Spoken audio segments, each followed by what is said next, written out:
according to the Wikipedia entry on the Nabataean kingdom, updated in the summer of 2026. The Nabataeans were a political state of Arab traders who thrived during classical antiquity.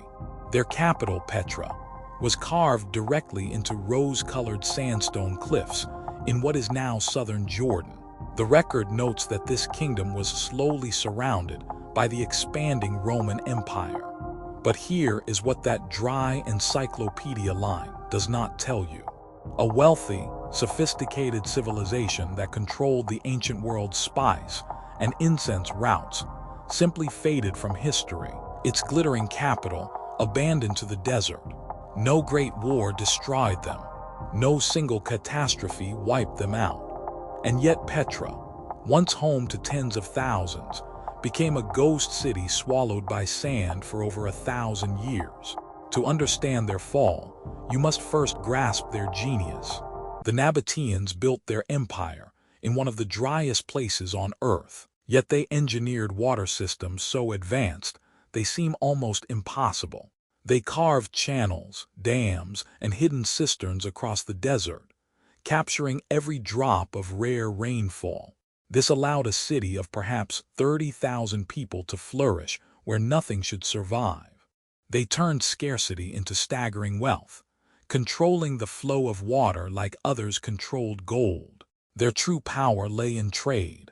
The Nabataeans dominated the incense routes, moving frankincense and myrrh from southern Arabia across brutal deserts to the Mediterranean. These substances were worth more than their weight in silver.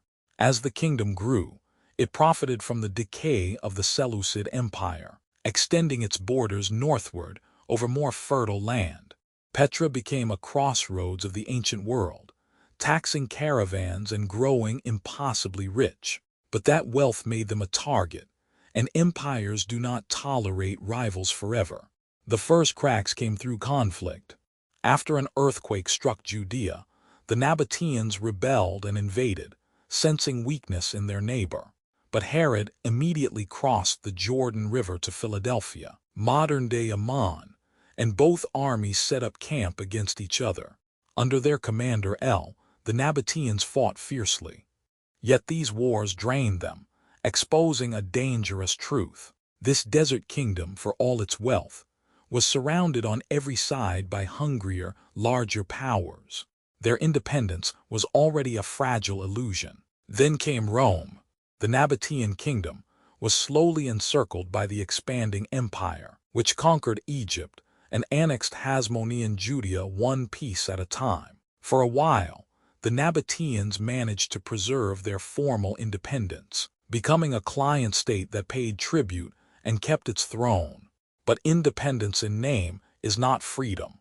Rome tightened its grip decade by decade, absorbing the lands around Petra. The kingdom that once dictated the terms of trade was now boxed in, waiting for the empire to decide its fate.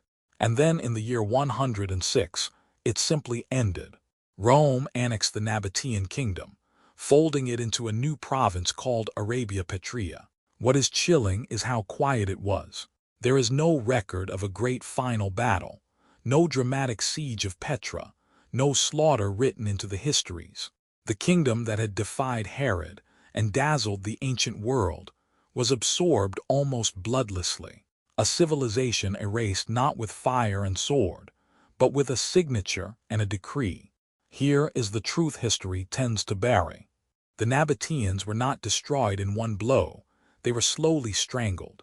As Rome reshaped the ancient world, the vital trade routes shifted away from Petra toward Palmyra and the sea lanes of the Red Sea. The city's entire reason for existing, its control of the caravan trade, evaporated. Money that once flowed like their engineered water simply dried up. Without trade, a desert metropolis becomes an impossible burden, a jewel with no purpose in an empire that had moved on. The final erasure came from the earth itself. Devastating earthquakes shattered Petra's structures and crippled its water systems, the very engineering that had made life possible. With trade gone and their lifeline broken, the people drifted away. The rose-red city was abandoned to the desert, its tombs and temples slowly buried by drifting sand. For centuries, it lay forgotten by the outside world, remembered only by local Bedouin. Today, aside from ruined buildings and a few stone carvings, Petra cannot tell us the full truth of its own quiet death. The Nabataeans teach us something unsettling. A civilization does not always fall in fire and blood. Sometimes it is simply outgrown, outmaneuvered, and quietly forgotten. Petra still stands, breathtaking and silent, but its true story of slow strangulation is far more haunting than any legend of conquest. What other lost worlds vanished not with a scream, but with a whisper? If this journey into the forgotten past moved you, subscribe now, because history's buried truths are